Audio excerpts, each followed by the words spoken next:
Imagine this. You're in the middle of an argument. Your chest is tight, your voice is raised, and every word feels like a weapon. You're convinced that if you just speak louder, if you just find the perfect line, you'll win. But strangely, the opposite happens. The more you fight, the smaller you feel. The more you explain, the less powerful your words become. And somewhere in that heated moment, you realize something unsettling. The person who says less often walks away with more power. Why is that? Why is it that silence, something so simple and often dismissed, can cut deeper than words? Why does the person who remains calm while others shout end up looking the strongest? This isn't just a trick of perception. It is one of the oldest truths in human history, that silence is not weakness. Silence is strength.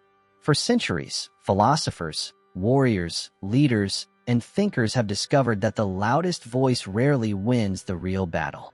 The person who speaks the least, who can master themselves, who resists the urge to explain or defend at every turn.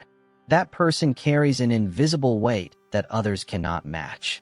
In this journey today, we'll explore why silence is so powerful, why it unsettles people more than words ever could, and how you can use it in your own life to gain control, respect, and influence. Let's first reflect on why people argue so much in the first place. On the surface, we like to think it's about truth. We think that by debating, by challenging, by proving our point, we get closer to what's real. But most of the time, that's not true at all. When you look deeper, you realize people argue because of ego. When someone disagrees with us, it doesn't just feel like they're attacking our idea, it feels like they're attacking us. And so we fight back, not to discover truth, but to defend our fragile identity. Sometimes, arguments aren't even about defense. They're about power. Who dominates the conversation? Who interrupts? Who gets the last word? It becomes less about right or wrong, and more about who can perform strength. And other times, arguments are about validation. People want to look smart, witty, or superior in front of an audience. They want applause, not understanding. But here's the paradox. The more we argue from emotion, the more we reveal our weaknesses. We expose our insecurities, our triggers, our lack of control. Every word becomes a confession of what rattles us inside.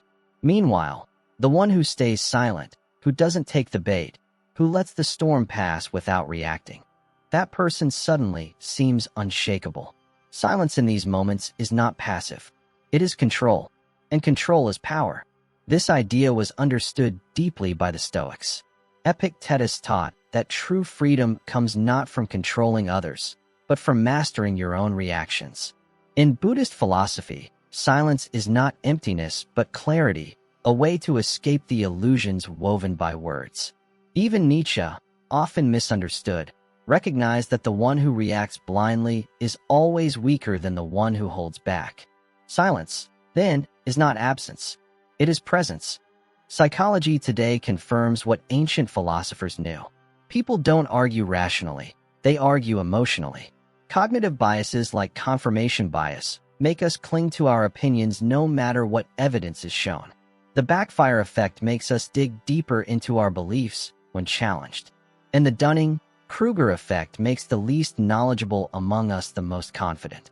In such a landscape, shouting louder achieves nothing. But silence does something extraordinary. It disrupts the rhythm. When you stay quiet, the other person grows uncomfortable. They scramble to fill the silence.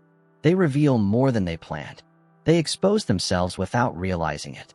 Silence becomes a mirror that makes people confront their own contradictions. Think of Socrates.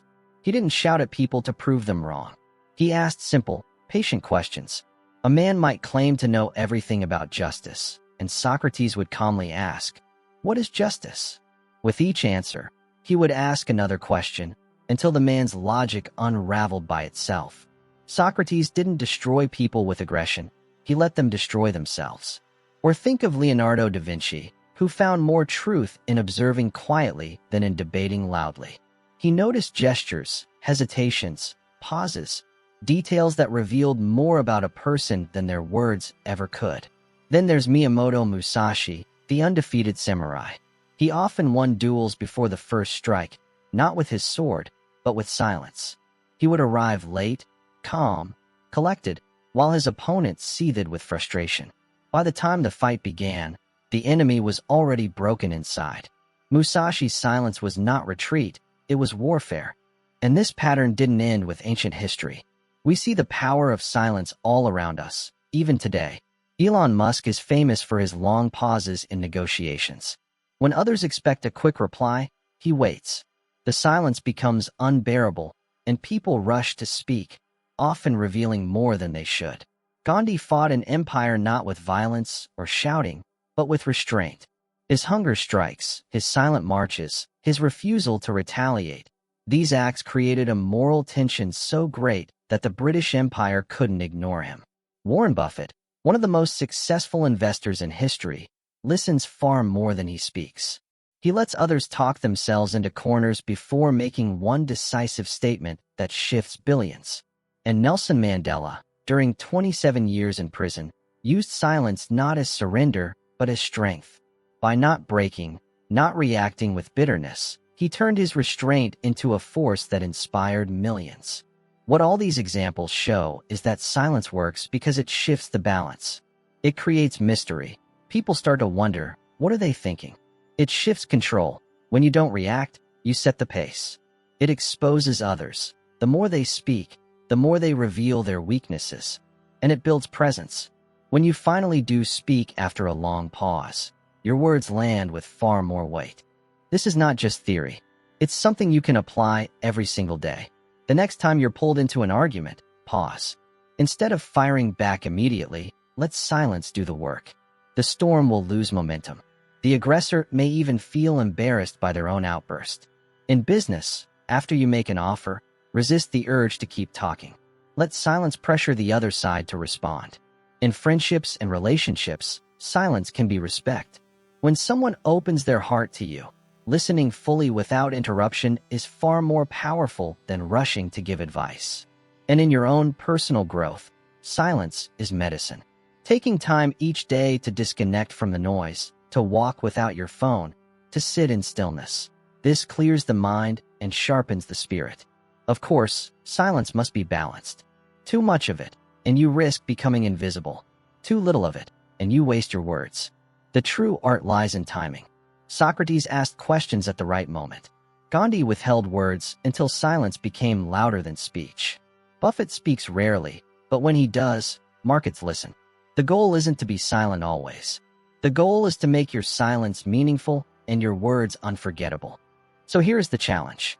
The next time someone provokes you, the next time you feel your blood rising in an argument, resist the urge to explode. Pause. Hold your ground in silence. Ask yourself, am I controlling the moment, or is the moment controlling me? And when you finally decide to speak, let your words be so measured, so rare, that they cut deeper than any shout ever could. Because true strength isn't about volume. It isn't about proving yourself in every conversation. Real strength is calm, patient, and self-possessed. Real strength doesn't announce itself. It doesn't need to. Real strength is silent.